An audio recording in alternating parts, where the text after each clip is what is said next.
Dnes dostává právě on přednost před Zdeňkem Ondráškem. Výškou ty poslední dva zápasy hodně nevyšly. Dá se říci, že Pražané ztratili trošku kontakt s těmi pozicemi, které zajišťují účast. Jeho osobně bude tedy enormně zajímat. A tady je kapitán Martin Melichar. Kapitelně v Příbrami zatím strávil většinu sezon té své profesionální. Příbrami nastartoval pořádně svoji kariéru. Tady dostal tedy ještě pod trenérem Caplárem příležitost zakopat si ligovou soutěž. Ponté.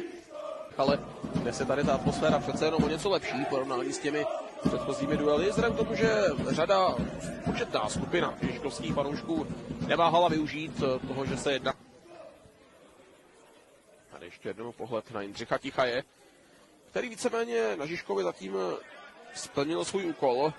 Tým skutečně se pohybuje v horních vod.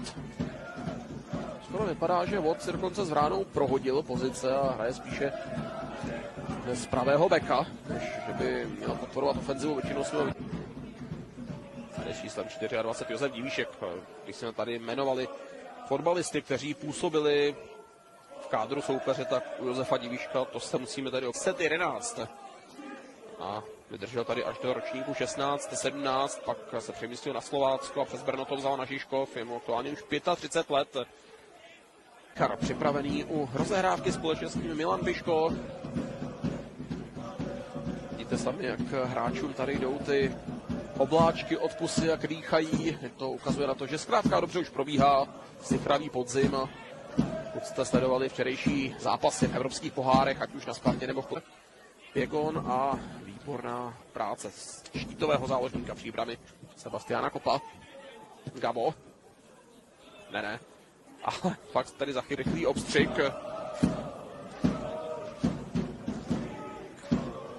Ale velkou šanci na vyrovnání měl teď Daniel Fischl. Výborně kopnutá standardka. Gabo nakonec mu vypomohl Martin Melichar. V té sezóně 23-24, kdy nakonec příbramští spadli. Tak měl Melichar až možná i oba dva, uvidíme, jak to nakonec bude, ale troufám si tvrdit, že Erik Běgon už má do chvíli své minuty se 4, jen co bude hra přerušena. Poslední pokyny, tam ještě Ondrášek z Gembica, dobře.